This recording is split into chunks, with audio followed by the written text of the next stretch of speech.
Hey guys, welcome to the first episode of the new year of Galaxy View. I'm your host, Mark Bridge, and I'm here with Zak Wojnar. That's me. How's the holidays for you? How was the holidays for you? Uh, good stuff. Made out like a bandit. Got a bunch of stuff. Mm-hmm. Most of it we'll talk about during the game podcast. Oh, But nice, I got a nice. few movies too. Cool. And did anything for the New Year's Eve? New Yep, Year's? hung out with my boys. Made some new friends. Mm-hmm. You know, good stuff. Good Yeah. stuff. So we are not really like 7 days into the new year. How do you think it's stacking up for you? Best you well at the party last week. Mm-hmm. It was officially declared that 2013 is the year of Zach. Nice. So Um, it's going good. yeah, I'm optimistically cautious for this year. This year I think it's a make or break year for me. Um, got a lot of work ahead of me and prepared to go full steam ahead, man. Hmm. Um, but yeah, so far so good with the 7 days in, and it's also a great year for movies and TV, Yeah. which we're going to talk about. And we're not going to do our whole bit with news or reviews or anything. Well, sort of reviews, because we're going to do like a recap of not only the movies of, our top five movies of last year, 2012, but our top five TV shows. And then we're going to look ahead and say our most anticipated television shows and movies. So that's a plan for this episode.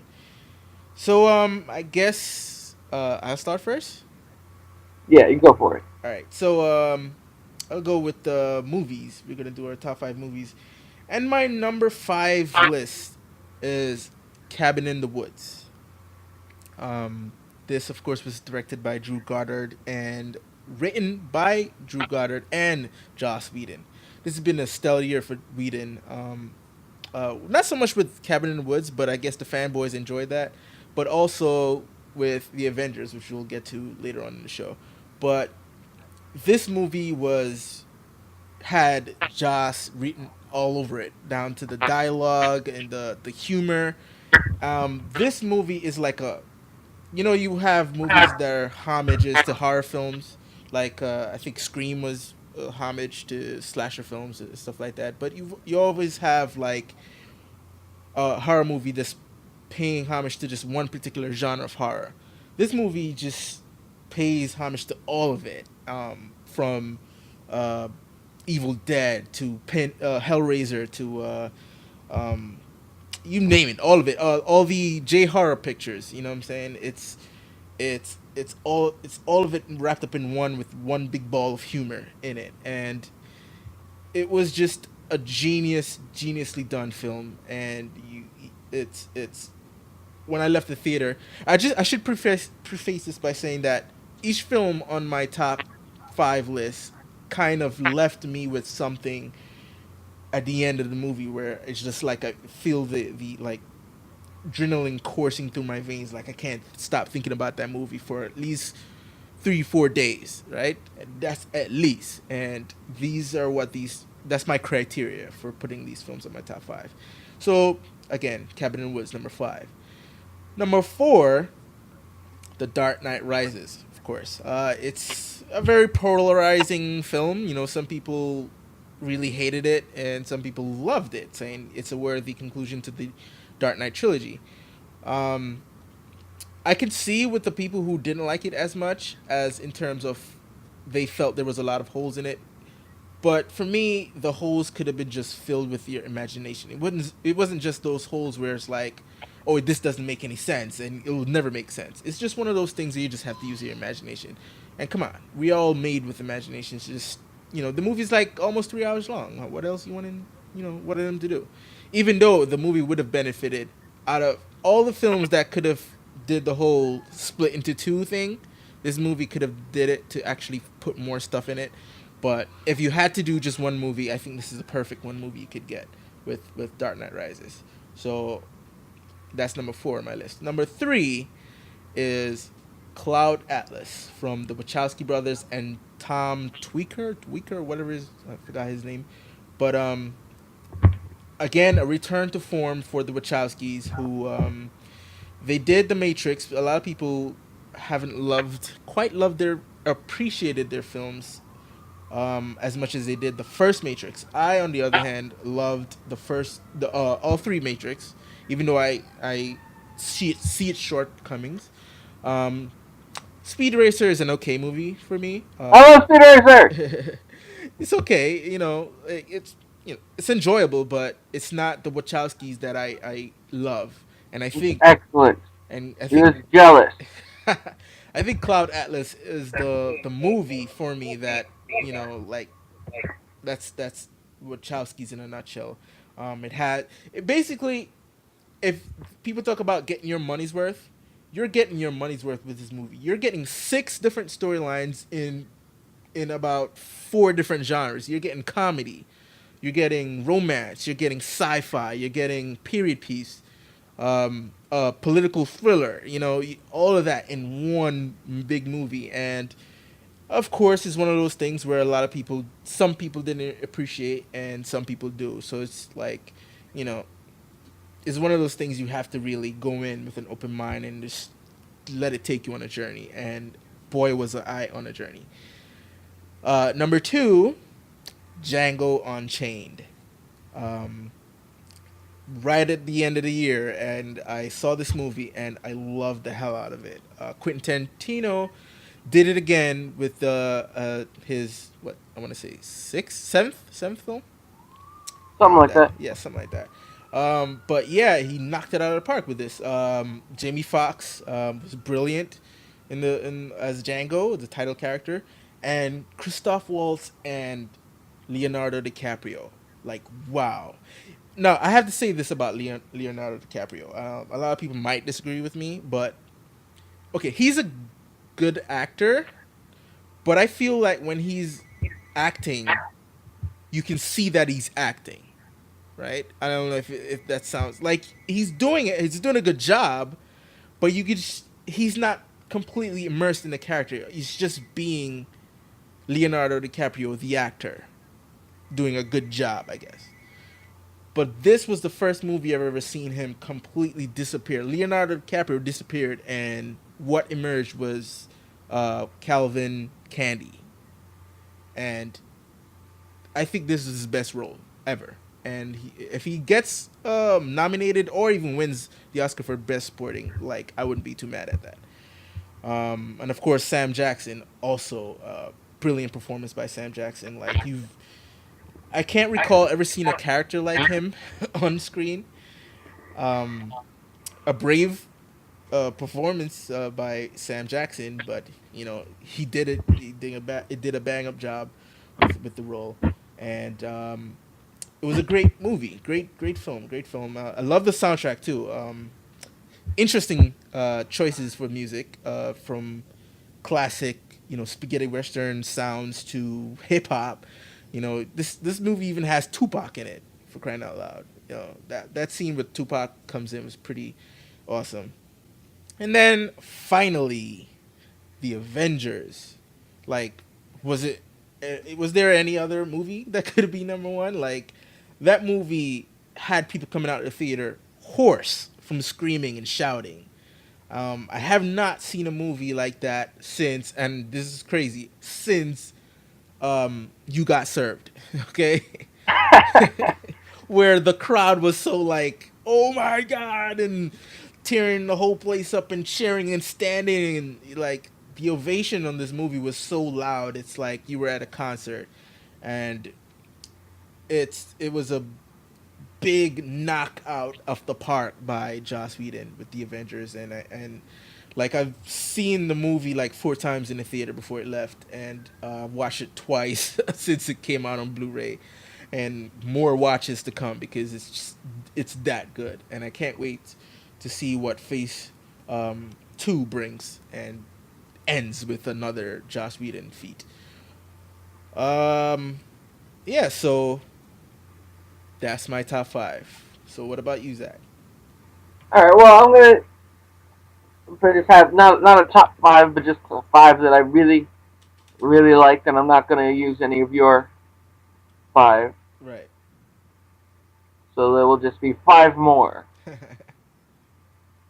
Um, okay, so number five, in no particular order, hmm Killer Joe Excellent movie. with the Matthew McConaughey. hmm Uh, was really, one of those movies where when it gets, it's a masterfully paced film Right. where it knows that it's bringing everything down, and you get so into it, and just like chills go up the back of your spine, hmm and you are so uncomfortable at everything that's happening, and the film knows that, and it gives you like a hilarious bit of physical comedy Right. just so that you are allowed to laugh hmm for like a minute, and then it goes right back to being dark and terrifying and awful. It will never make you look at KFC the same way again. That's true. That's true. I'm sure the sales shot right up depending on your your taste. your fetish. Yeah, It probably did something for the chicken fetishes out there. It was like, oh my god, I'm going home yeah. and do this right now. And just as much as Matthew McConaughey got his award buzz, hmm I think Emil Hirsch deserved it also. Speaking of Speed Racer, right? Right. Right. Uh, he was excellent in this movie, and it was the first NC-17 movie I went to in theaters, and that was pretty cool. hmm They asked for ID, and that was pretty funny. It's like I get one Yeah. into a club. Actually, But, it's funny too. Like I forgot what movie I went to see at the time, but I noticed that in front of Killer Joe there was like always an usher right there, just standing in right? front throughout the like sitting down. So obviously that person had to stay there for the whole showing. It wasn't just like, oh, let me see a ticket and then that's it. They had to sit and stand guard that theater the whole time. It's pretty funny. Yeah. Now, number four, we have Skyfall. Nice. Not my favorite Bond movie, Right. you know, but it is one of the most important ones. hmm It's got a very strong transitionary vibe to hmm it. Everything gets more. It's not just a mission. It's almost like the conclusion to the whole origin arc that Daniel Craig started. It's this whole if you were a comic book fan, you'd pretty much call this the end of the year one, year two saga Yeah. of Bond. So now, like, not only is it an extremely strong film in and of itself, hmm despite occasional Sam Mendes ness of it, uh, it sets up, whether they shoot the next two as one, back to back, or as one arc, hmm it will be like a James Bond film rather than a James Bond origin. They're finished with creating Bond. Yeah, We which have Bond, and we have all the pieces in place for Bond to continue into the future. yeah, which I'm glad that Daniel Craig is getting two more Bond, which I think was, I guess, the purpose of signing him for two more, so he can do Bond movies Two without. Bond movies instead Yeah, of yeah, new Bond movies. yeah, But yeah, there's a reason why it grossed a billion worldwide. Why, without adjusted for inflation, it's the most successful Bond. right. You know, uh, Daniel Craig is the lead. He's so great, but special mention has to go to Javier Bardem, and I hate to say this because I'm not a huge fan of the actor, hmm Ray Fiennes. Right.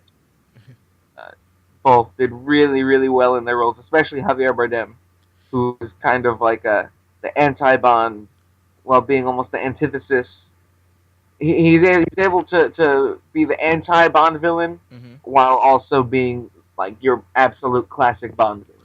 I don't know if we talked about this when we did our Skyfall review, but did you mention if in terms of where does Silva rate in terms of the bad guys of the entire Bond saga? Where does he rate in your list, if you Well, have any?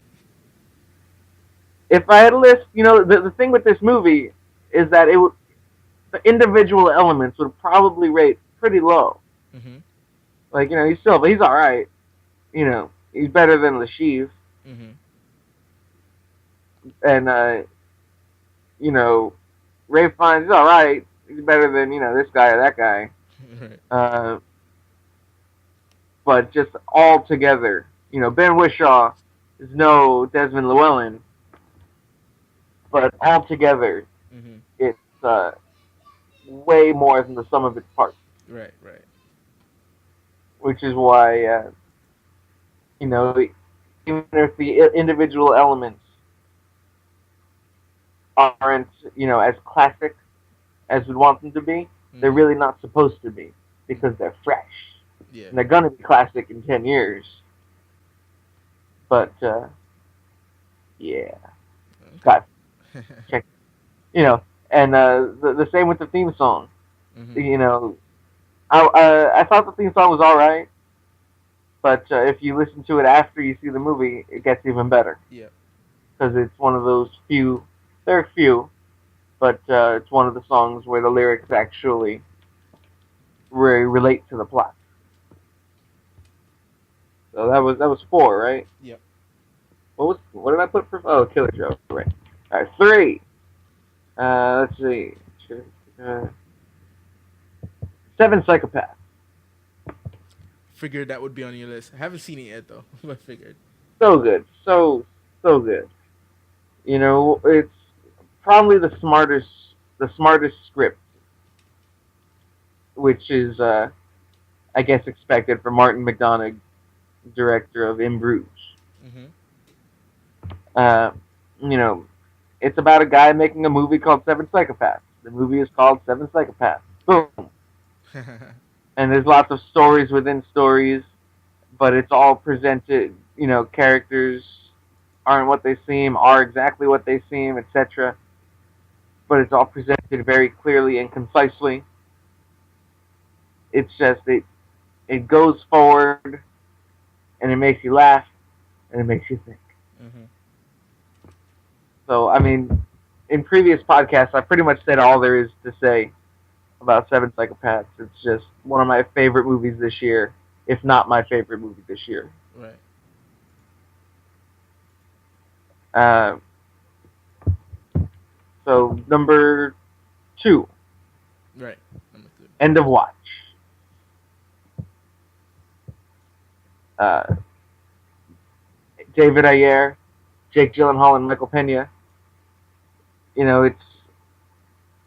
It's like one half classic buddy cop film, Mm-hmm. like Lethal Weapon almost.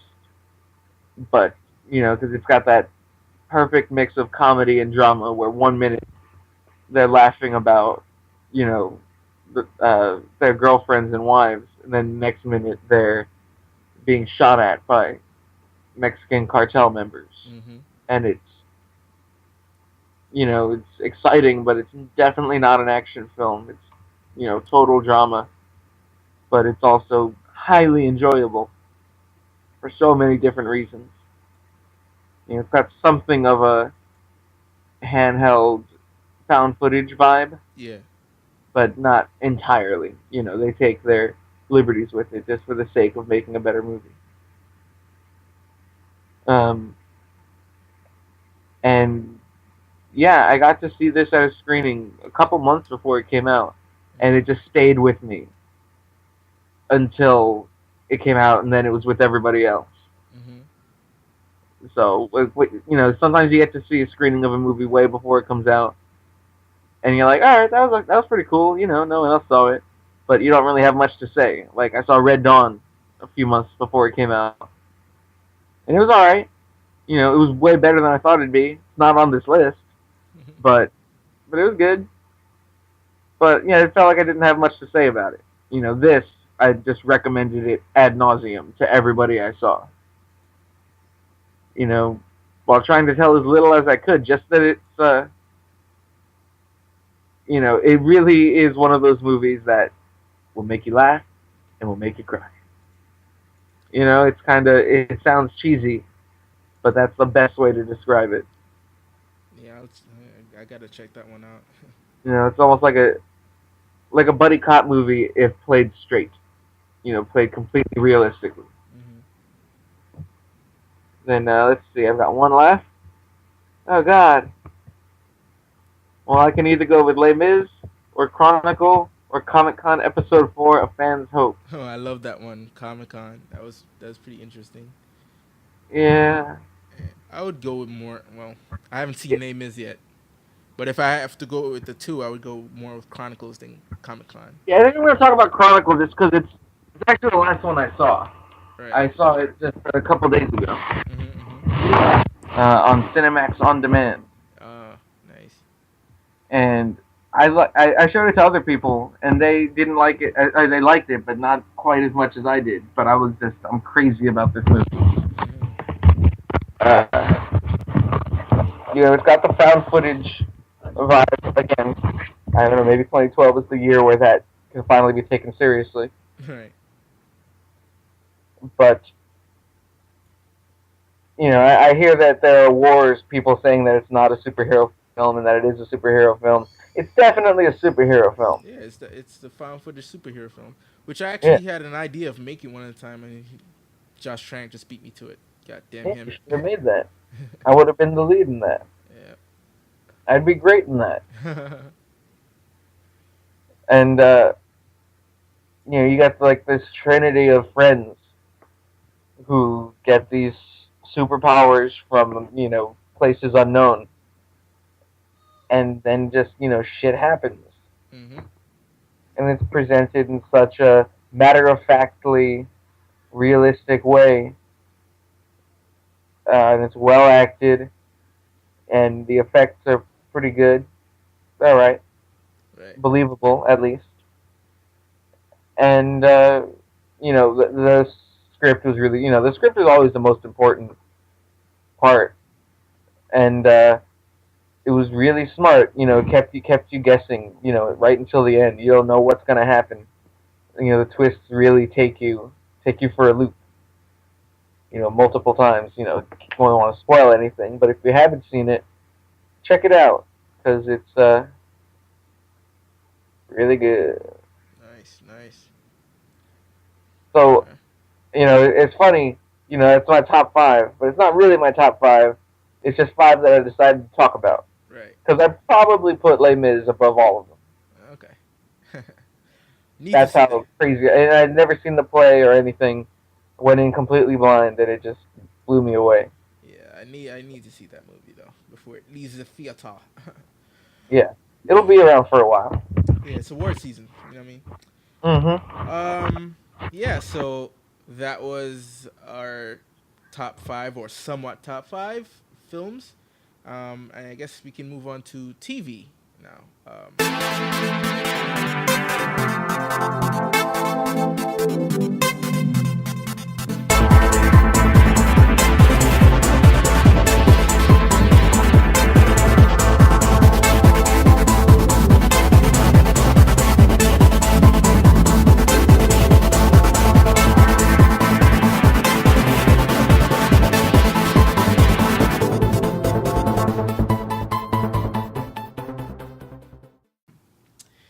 All right, so this one's actually harder in that how do you measure your top five? Considering that TV kind of starts at the most of the television shows anyway. It starts at pretty much the second half of one year, and ends at the first half of the other. So, do you go with shows that just start and end in that one particular year, or do you go with shows that kind of ended in that year, or maybe pick up? So it's one of those tricky things, but I think I have like a little system going on. I mean, not really a system. I just do whatever I want to do. So, um, so I guess I have a little bit of both on my list. Stuff that started and ended um, the previous year and ended last year, and some that just started and also ended in during this year. So my list goes as follows. Number 5 being Nikita. Of course, I'm measuring it from its awesome season 2 and the way how season 2 ended, plus how they've actually made season 3 this whole new storyline that even if it got canceled, because it was like a little feared back then, because like the first episode was like the lowest rated ever, like like in the 5 digits or something like that, which is like very terrible. But you know if it had ended or gotten canceled, you could have still had season 1 and 2 and as one big story, complete story, and not have to worry about seeing any episodes in 3. But since we do have 3, you can actually jump on 3 if you've never seen the previous episodes. It's kind of like a new journey, which it actually Nikita has done pretty excellently, where it each half season is like a season unto itself for most shows. It gets a season done, season worth of stories done in about uh, I want to say 12 episodes, where it would take like 24 episodes or 22 episodes of a regular show to completely do. Smart way to approach it. Like you're creating two seasons instead of one. You don't have to make all that filler. Right. You Yeah. know, the mission of the week episodes. Yeah. It was. I love the way how Nikita does their episodes. It's So, actually really smart. huh? It's actually really, really It smart. is, which like I don't. Well, I think I see some network television shows, you know, adapting to this new technique. Like most recently, Revolution has done that with their first half of their shows, where at the end of that first half, it kind of solved what mystery that they were trying to deal with, and now they're on to the next thing for when the show actually comes back for the second half of season 1. It's not on my list, but it's a really it's an honorable mention. Now the one that's on my list, which I felt was a better show than Revolution, but got the unfortunate axe, is Last Resort, which is number 4, created by Sean Ryan, of Shield fame. But this show was like, now we're talking about ABC here, that does mostly dramas for I would say women, like Grey's Anatomy. Even though I watch those shows, Grey's Anatomy, Private Practice, um, but this just like was there's a lot of stuff that happened in this episode that, wait a minute, am I watching television here? Like you see that kind of stuff in gritty theatrical releases. You know what I mean? Like, and they're pushing the envelope with this, and like each episode, brought the intensity tenfold. And I just wanted the show so much to survive, and unfortunately, not a lot of people watched it. So it got the axe, even though the last episode wasn't shot before it got the axe. So they kind of arrange things around so they can have some sort of resolution. I don't know how much of a resolution they're gonna have, considering that there was so much elements to the story. Not only with the island, there was something strange about the island uh, that was kept hidden, and then you have the whole situation about why um, America wanted to start a war with Pakistan or whatever, and then a couple of other stuff here and there. But I think most of the story that was brought up will be solved by episode 13. I think, yeah, episode Which 13. airs January 24th. So can't wait for that one. And then you have number 3, Breaking Bad.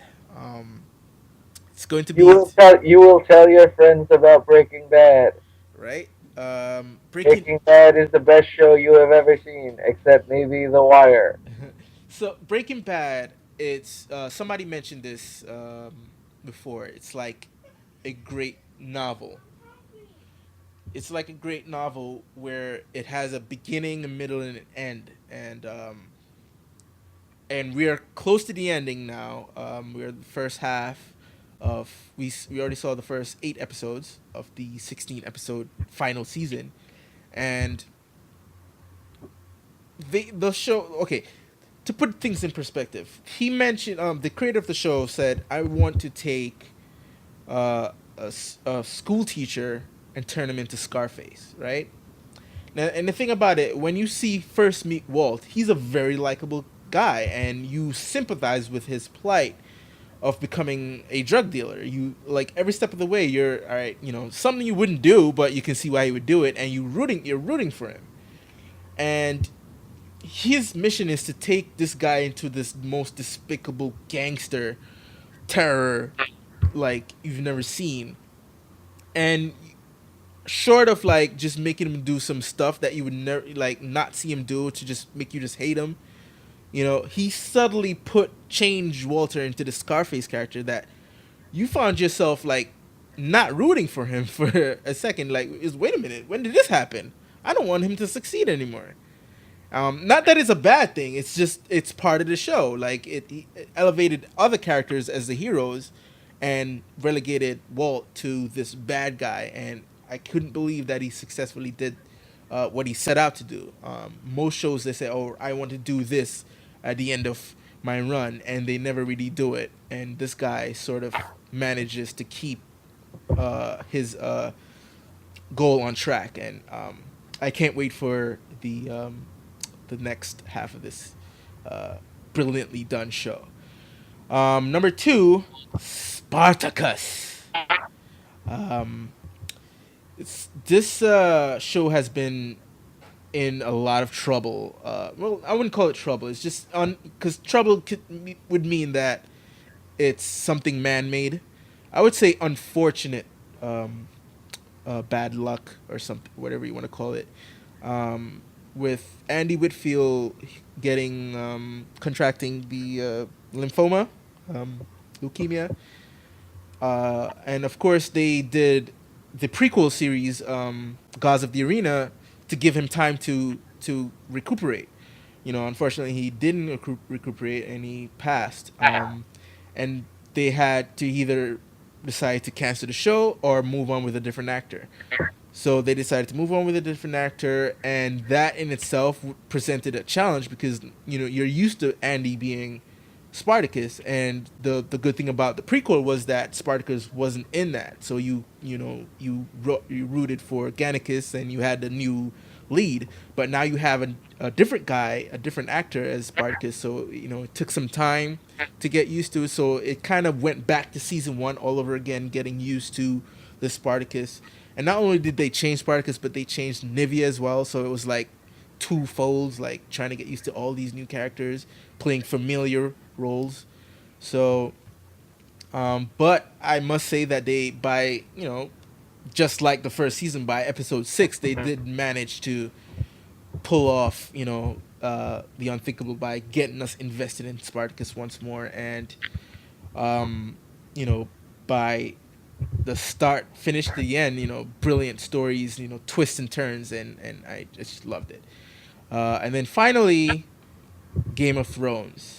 Um, I fell in love with the show since day one, and it just inspired me so much that I actually read all the books that are out so far.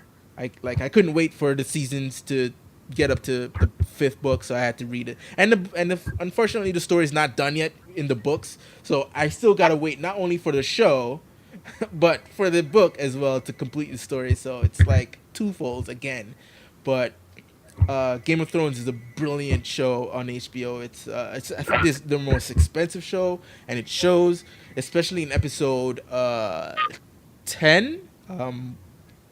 That like the special effects on that episode was amazing. So great show. So that's my list. What about you? Cool. Let's see. All right. First off, just my new favorite procedural is Elementary on CBS. The reason I haven't watched the second series of Sherlock is because I've just been watching Elementary instead. I'm like, I can wait till summer because I'm getting my Sherlock Holmes fix. Right. It's faithful. Johnny Lee Miller is an excellent actor. I just hope he ends up playing M someday Yep. because his grandfather played the original M. uh, Bernard Lee. Uh, he and Lucy Liu have really strong chemistry. Like they just seem like they should have been on TV a long time ago together. Mm-hmm. And you know, it's a procedural, and that turns off some people because they think that they're better than procedurals, Mm-hmm. or that they're not 100 years old or something. Right. But if the characters are strong enough and the scripts are written well, I don't care if it's you know the a three camera sitcom. Right. Some people think they're better than three camera sitcoms. You're not better than three camera sitcoms. All in the Family was a three camera sitcom. Yep. What do you know? I mean, you're watching goddamn Up All Night. What a piece of crap. When you could be watching Whitney, which was a piece of crap, and then all of a sudden got better. And Up All Night is gonna become a 3 camera I sitcom. know, and so maybe it'll actually get good. Right. Those single camera sitcoms have a tendency to just like be kind of self-indulgent and ridiculous. Mm-hmm. They can't all be Arrested Development or The Office. Sometimes they have to be, that. Right. Uh, so yeah, Elementary number 4, and I'm kind of cheating because I got the press kit for this series. It actually doesn't start until tomorrow. Oh. Cougar Town. Oh. Okay. Cougar Town has been my favorite television series, Mm-hmm. my favorite comedy, and it's back, and it's like it never left. Okay. Good. I have It's my excellent. It's even funnier than last year. Yeah. I have my DVR already programmed to record it.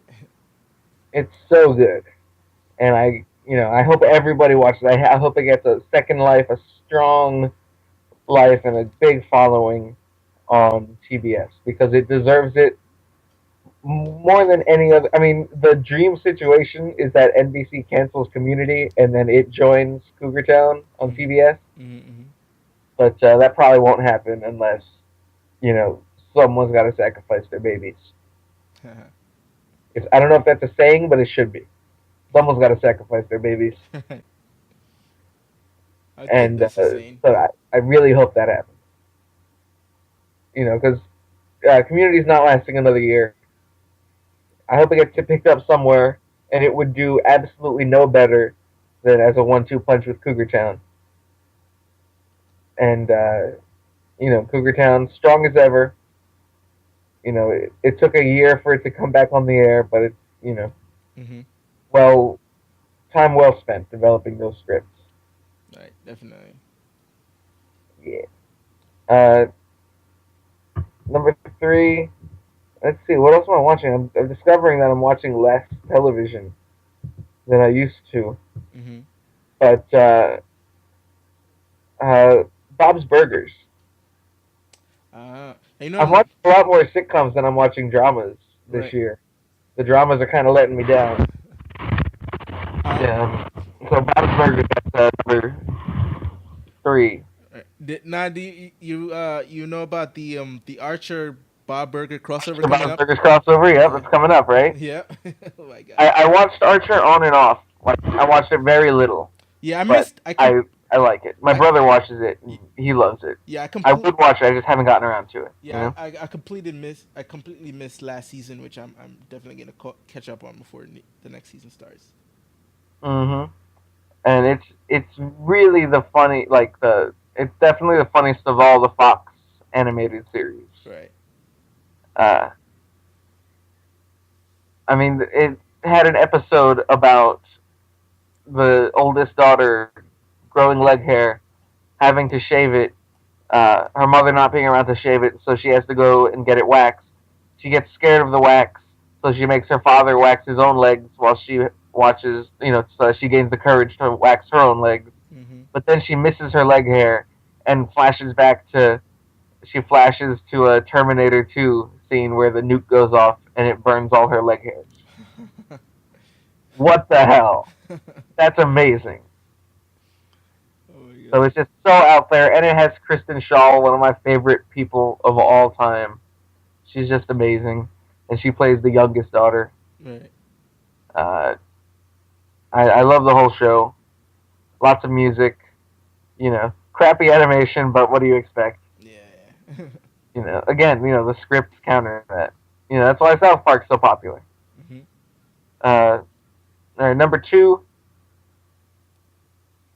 I guess. I mean, I could say The Walking Dead because it's all amazing and stuff, and the second half of the first half of the season Right. was way better than the first half of the first half of the season. I actually wasn't a big fan of the first half of the first half of the season, Right. as you know. Hmm. But I think it really pulled its act together, and it's on top. But I got to give it to my underdog, uh, Hell on Wheels. Ah. Everyone's got their AMC show. Most people, it's The Walking Dead. Old people, it's Breaking Bad. For me, definitely Hell on Wheels. This season started a little slow, like the first season actually, Hmm. and then like picked up steam slowly and surely until it just spun way out of control and had our characters on unfortunate crash courses with each other. Right. So, I really have no idea where the show's going from here.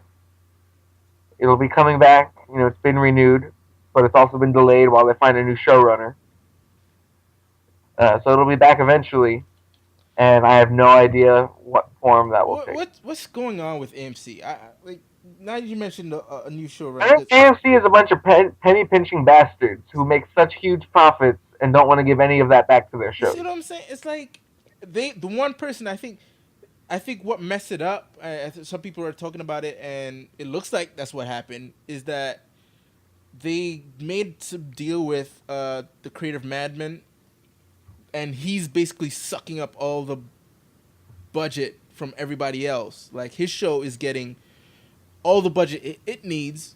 Um, Even when they threatened to sort of let it go or make it be like the last season because it was too expensive, like they couldn't and stuff like that. And then like you have brilliant shows like Walking Dead and Breaking Bad sort of getting the shaft. Like Breaking Bad, I think even though I'm glad that it's ending in season 5, but I think it's mainly ending in season 5 because of the situation where it's like, you know what, it's the perfect time to end it then because of what's going on. And now you're telling me that they're doing the same thing with Hell on Wheels with the showrunner, like The Walking Dead. His show, Well, I don't know why he left. It could be, political reasons. He might have just wanted to do something else.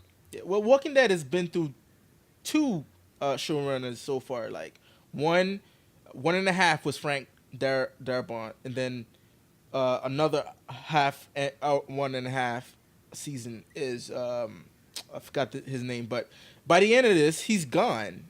By the end of season 3 of Walking Dead, he's gone, and whoever they're gonna get, like I don't know, man.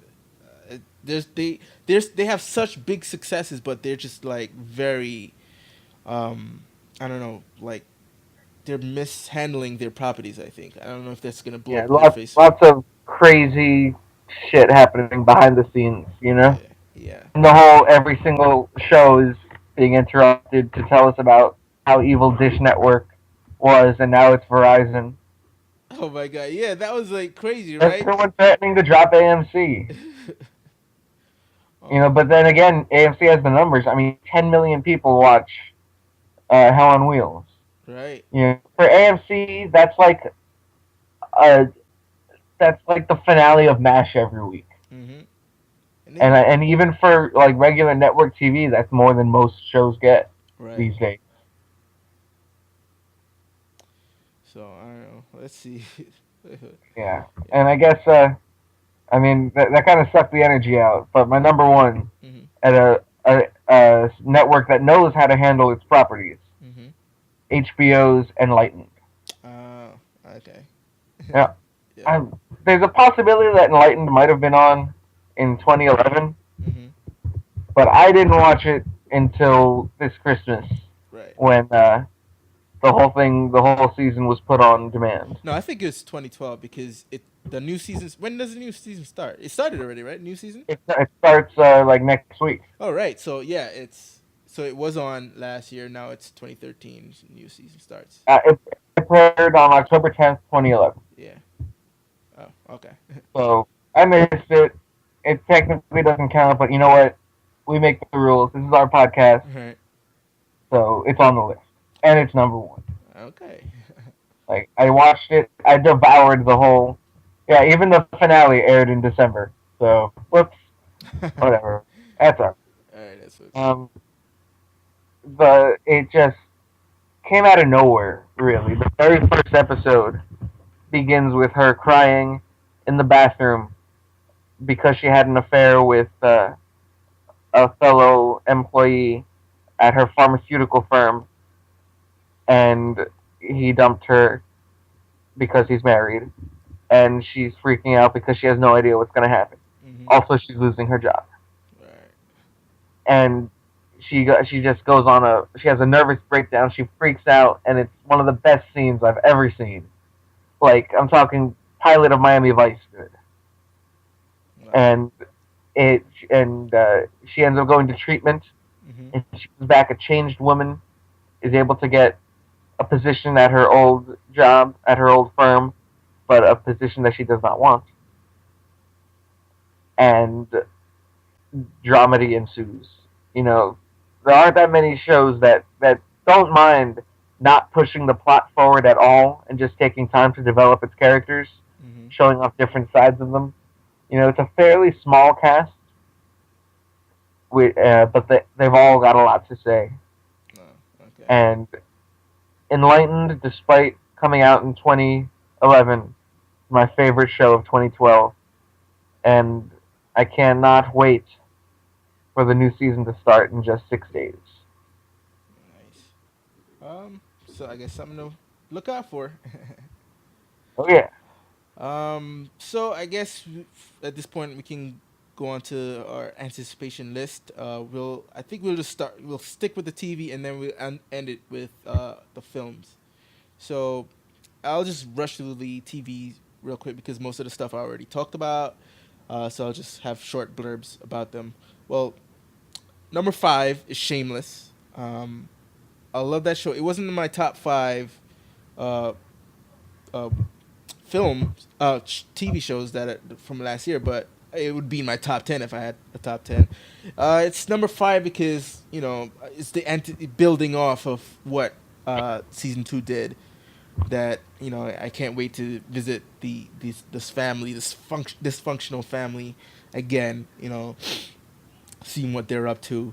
Number four, funny enough, is Touch, with Jack Bauer, Kiefer Sutherland. right. um, I loved the first season. It was from the creator of Heroes, and this show seems to be his way of saying, you know what, I started something with Heroes. I wanted to stay with a trajectory, but all the fame and everything and popularity of these characters kind of changed my whole plot, so I couldn't do what I wanted to do with the show, and it just got a muddled mess. Now, this is him trying to sort of bring it back. Like, all right, this is Touch. I have a trajectory that I want to get to, and I'm going to see it through to the end. And so I can't wait to see where it goes with season two. Um, Number three, Breaking Bad. It's the final eight episodes, so I can't wait to see how that ends. What's gonna happen to Walt? You know what I mean? So I'm there for those eight episodes. Number two, and the reason why it's number two is because this is the book in the series. Is this show is adapting the book in a series that everybody loves, and I'm talking about, of course, Game of Thrones, which it's going to be half based on the first. It's going to be based on the first half of the third book, and that third book had so many stuff happening that, like, oh my god, like the fans of the show who never read the book, they're in for a treat with this one. Like they're either gonna like throw something at the television out of frustration, or they're gonna be like just silent for like a good month out of sheer shock. But yeah, I can't wait for season three of Game of Thrones. And then finally, because it's coming to an end, Um, well, before I mentioned the last one, I would put this as number one if I was sure, number one, if it's gonna be picked up, or if it is picked up, if it's gonna even air this year. So that show would have been Shield. Okay, if it was like a surety that it's gonna be picked up or aired, it's gonna be Shield, which is Joss Whedon's television show that's set in the Marvel universe. It's a brilliant idea, and I can't wait to see what it's like. But since I'm not sure, I can't really put it on my list. So I have to put something that is a surety, and that's Spartacus, the final season. It's been 3 seasons of a great show, and the creator decided like I'm going to end while I'm on top, and this is going to be an amazing ending for Spartacus. So that's number one anticipated. There you go. So what about you? All right. Good luck. All right. My number five is an upcoming ABC drama called Zero Hour Mm-hmm. that I was able to see the pilot for, but I have a terrible feeling that it's going to get canceled really fast. Yeah, it was one of those shows that these Because networks. it looks really good, but the lead is like a 50-year-old Yeah. bald dude, and so that makes me worried that no one's gonna watch it because shallow television audiences aren't gonna watch a bald guy.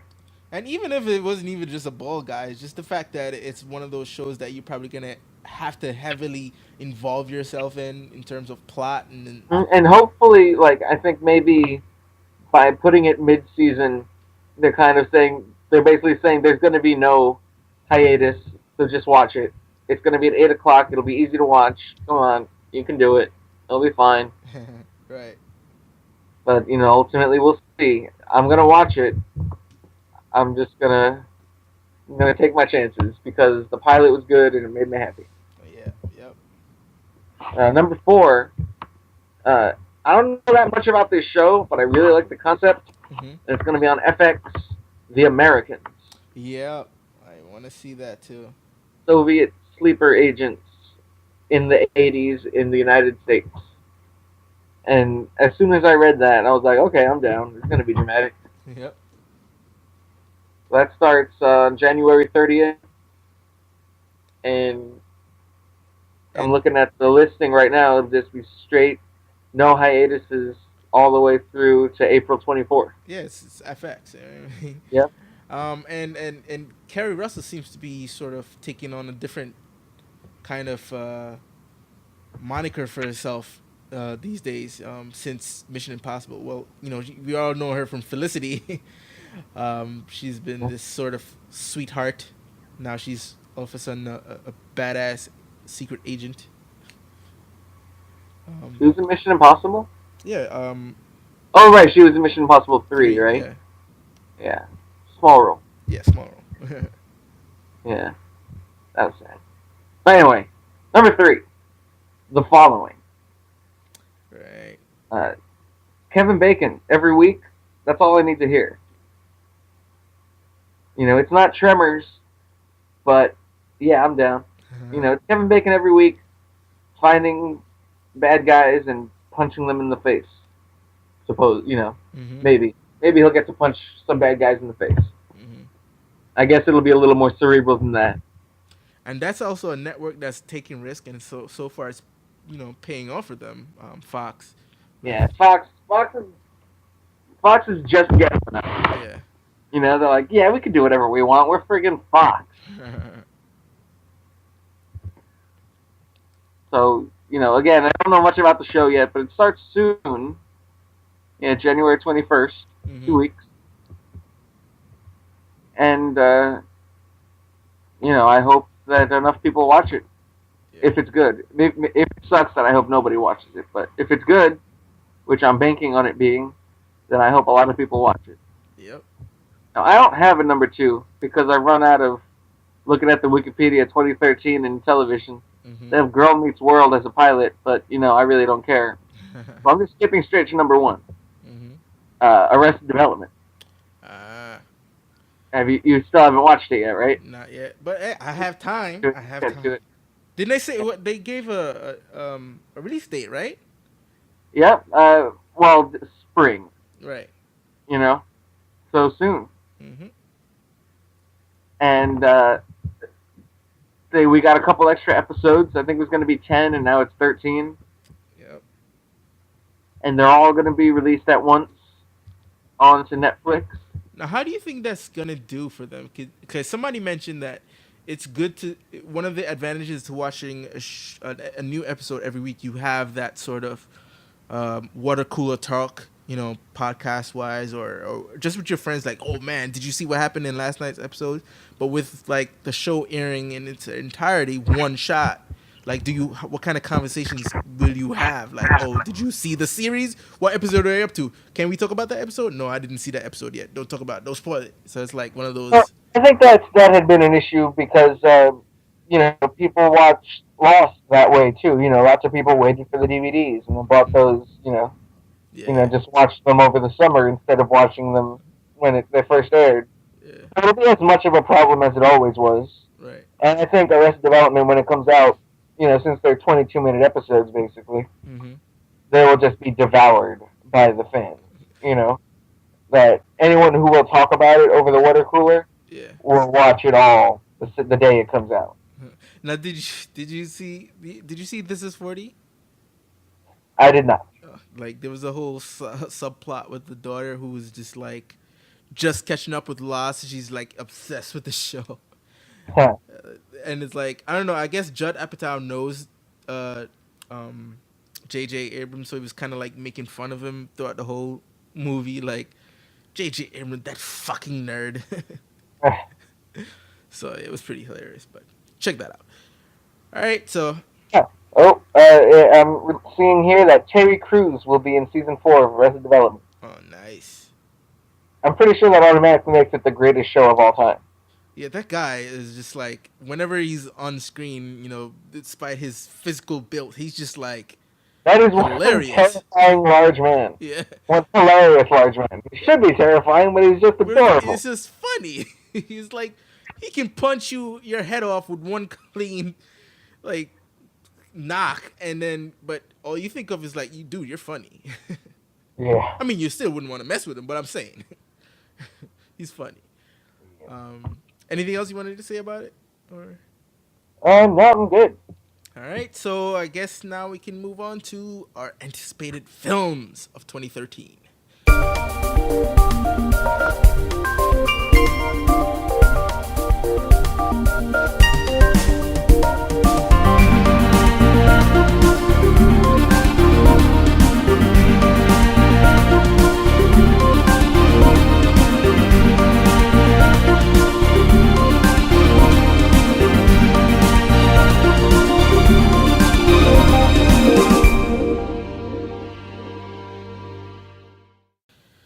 Okay, so my list is a little bit biased because I am a comic book fan, so I'm going to forewarn you guys. It's mostly the comic book side of things here because again, when you talk about anticipated, you don't know what at the end of the year what movie is gonna really affect you. Like, for who knows, like a movie like Elysium could be like the best movie out of the year, and I can say it's not on my list right now, but in terms of what I want to see and I can't wait to see, it's just the fact that I'm that much of a comic book fan. Why I want to see these movies. So starting right off the top, number 5, Iron Man 3. Iron Man 2 was brilliant. Iron Man 1 was brilliant. I loved Iron Man 2, even though a lot of people didn't like it. And of course, we saw Tony Stark did his thing in the Avengers. So I can't wait to see what Avengers, Iron Man 3 post Avengers look like. If it can stand, alone after seeing the bombastic elements of all the heroes together. Like, can Iron Man stand alone and make his own movie exciting? So I can't wait to see that. And then the same thing applies for my number 4, which is Thor. Thor 2, The Dark World. Again, Thor is by himself. You're going to see a lot more of the other nine realms. So it's more for intergalactic film than the first one was. Considering that the Avengers kind of blown it a little bit wider open, so we're gonna see more of that those different universes. So, I'm looking forward to that with Thor. And then number three, a movie that has been in development hell for quite some time, with Darren Aronofsky first signing on and then leaving that bastard. And now we have James Mangold coming on board to direct The Wolverine. Um, this is a story that Hugh Jackman wanted to tell since he first got the role of Wolverine, aka Logan, aka James Howlett. Nobody knew that, huh? But anyway, the story takes place in Japan, and this is basically him sort of dealing with all the losses that has happened over the years, considering that he's like damn near immortal. Um, you know, and it's been revealed that it takes place after X Men: The Last Stand. So everything that happened in those movies has happened already. So this is basically the next chapter in the X Men universe, and could potentially be the Iron Man 1 to the as it was for the Marvel universe to the Fox Marvel Cinematic Universe, where this would be the launching point for all the coming crossover films to come for the Fox Marvel Cinematic Universe. Um, I don't know how closely. I guess because they did change it up a little bit from Christopher McGuire, Christopher McGuire, who wrote the script that Darren Aronofsky was going to direct.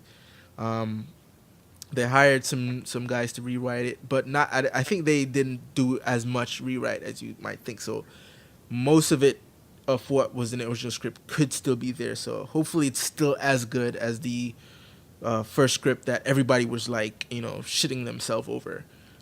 So that's the Wolverine. And then number two, the only one that's not based on a comic book, even though there are comic books properties out there for it, Star Trek Into Darkness.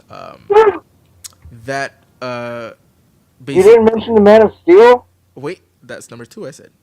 Oh, I wasn't paying attention. Okay. I think I fell asleep. So Star Trek Into Darkness.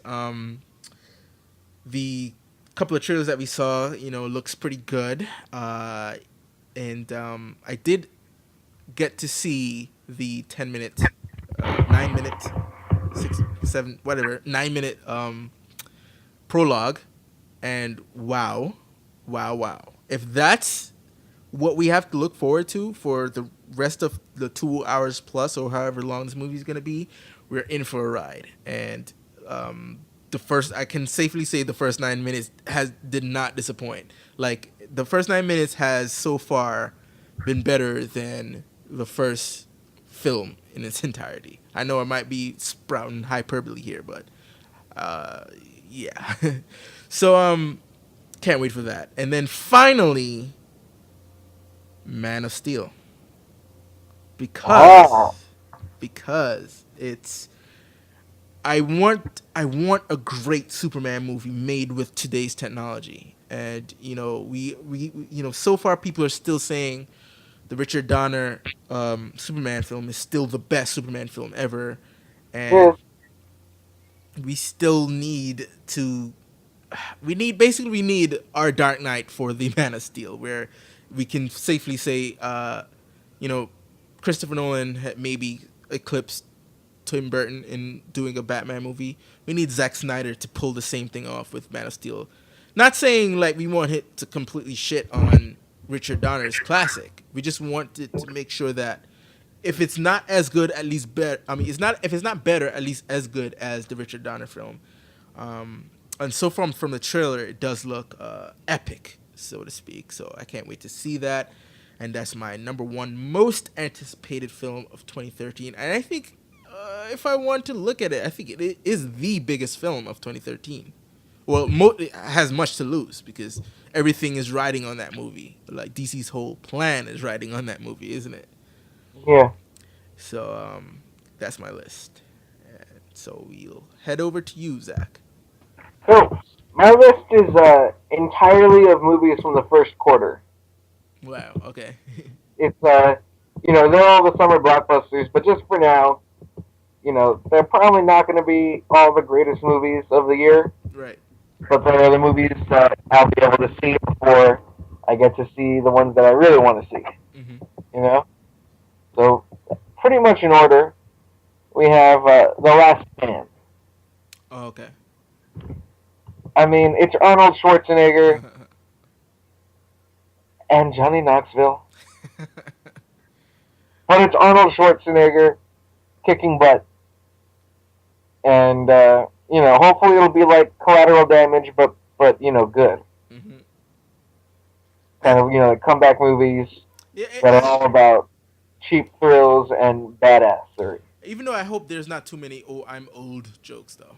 That's just too Well, safe. I kind of hope there'll be a little bit because I mean, the you already. tagline. Yeah. I actually wasn't that excited until I saw the poster of him behind a chain gun and Johnny Knoxville looking on, and the tagline "Retirement is for sissies."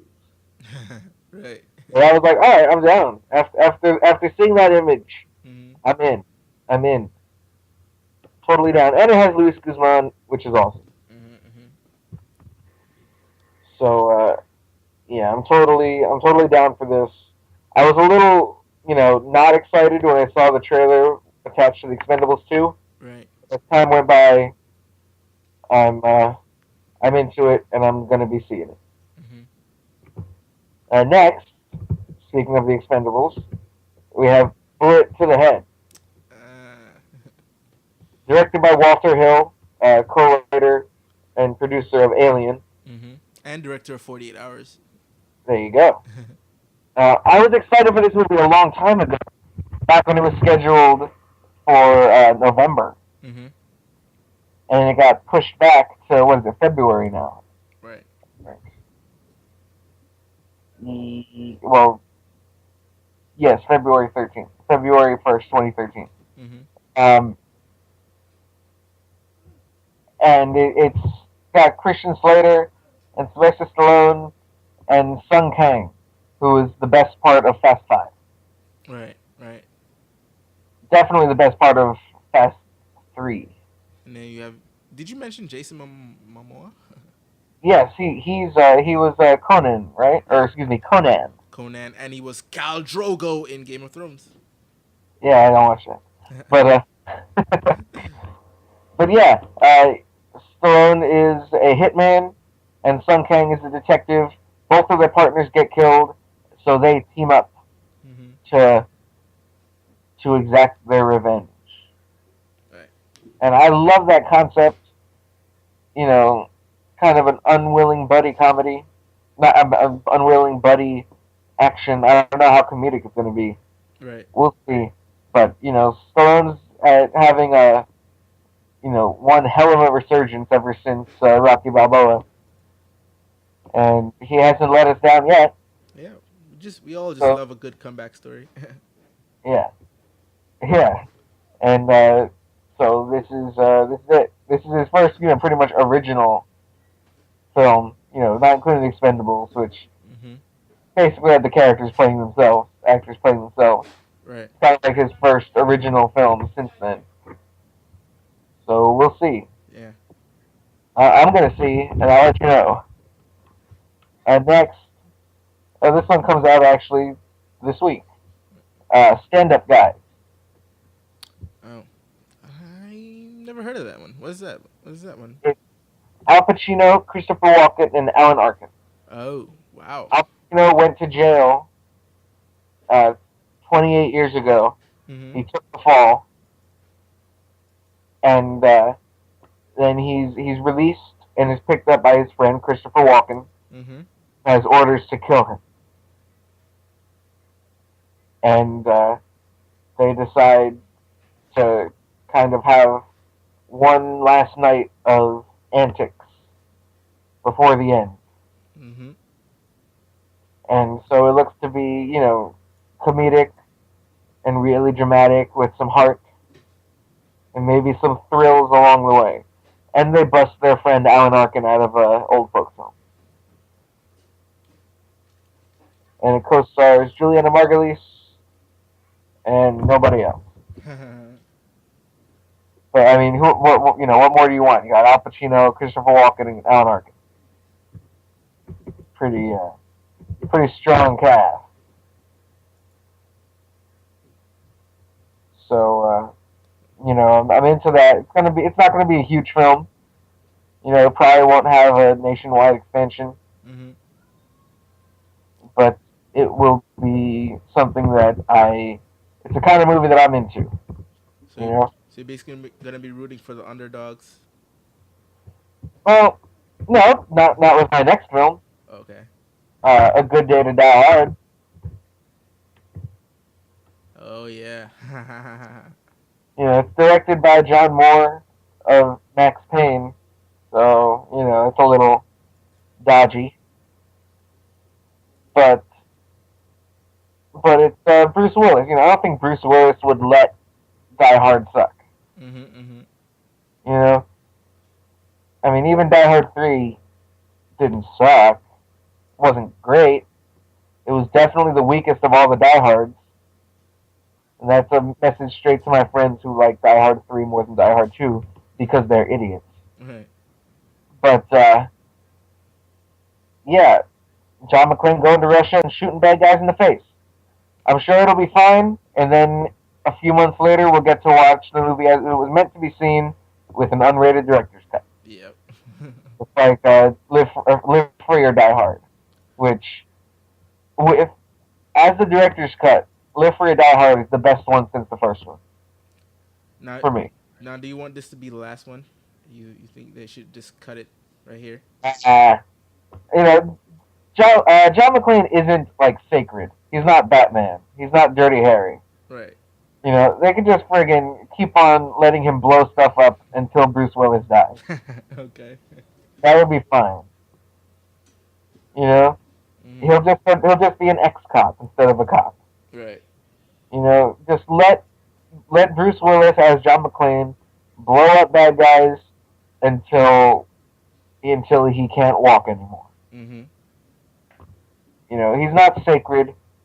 He's just an everyman. And so I don't care if he's 100 years old.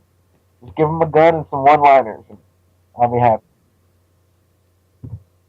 And preferably, F-bomb. Right. Yeah. And this is another movie that was supposed to be out last year, but was pushed back for a significantly different reason than Bullet to the Head. Is that G.I. Joe you're talking about? Yes, it is. Okay. Now, I liked G.I. Joe: The Rise of Cobra. Right. I saw my friends dragged me to it at midnight when it came out, and I was like, "Oh my god, you guys are so stupid! Why are we watching this?" And I just loved it. I thought it was excellent. Mm-hmm. The whole movie had like 4 scenes that just happened to be 40 minutes long each, and intercut with flashbacks. There was so much character, even though it felt like nothing happened except stuff blowing up, and it made me very happy. Right. And this one also has Bruce Willis. Bruce Willis and The Rock. Wait, we don't call him The Rock anymore, right? Just Dwayne Johnson. Dwayne Johnson. So I'm down. Ray Park with a sword. It's such a cartoon. Mm-hmm. The first movie was such a cartoon. I hope this one is as ridiculous and just pure ridiculous brainless entertainment Mm-hmm. Mm-hmm. in its most unadulterated form, but with like enough like story and fans. I was never a G.I. Joe fan. I don't know anything about the '80s G.I. Joe, so I guess if people like that and were disappointed by stuff in the first movie, I don't care Right. because it's nothing to do with me. But it's great because fans of the franchise can be old. They can be like in their 40s by now, and enjoy it along with their 5-year-old sons and nephews. Mm-hmm. Mm-hmm. Because it's just a pure cartoon violence. So I'm into it. And I kind of love The Rock now. Yeah, he's pretty awesome. Yeah, I kind of love everything he does. I He's so, can't wait to see him in Pain and Gain with Michael Bay.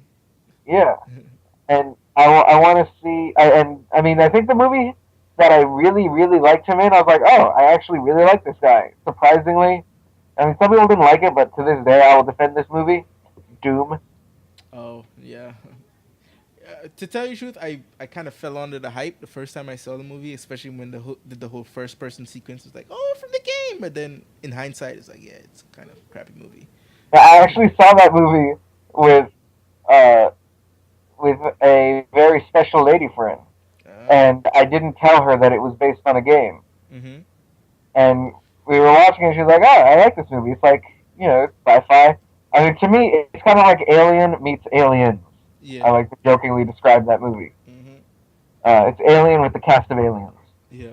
And then at the end, when it's suddenly in first person, she's like, "Wait, what the fuck? Is this based on a game?" I was like, "Don't worry about it. Shut up." Uh, so she was not amused. She felt betrayed. Right. But and she actually thought that it derailed the whole movie. Oh. I thought it was awesome. But I did too. I thought it was awesome. yeah, whatever. It's fine. Unfortunately, a sequel was not to be. Yeah. But whatever. We We can. got one movie. Yeah, we can make up a sequel in our heads. We'll be fine. Yeah, yeah. You can shoot it. Yep. Unlimited budget with my head and everything. Yeah, I'll play Doom guy. Yeah, so that's our list. Yeah. Uh, our various lists.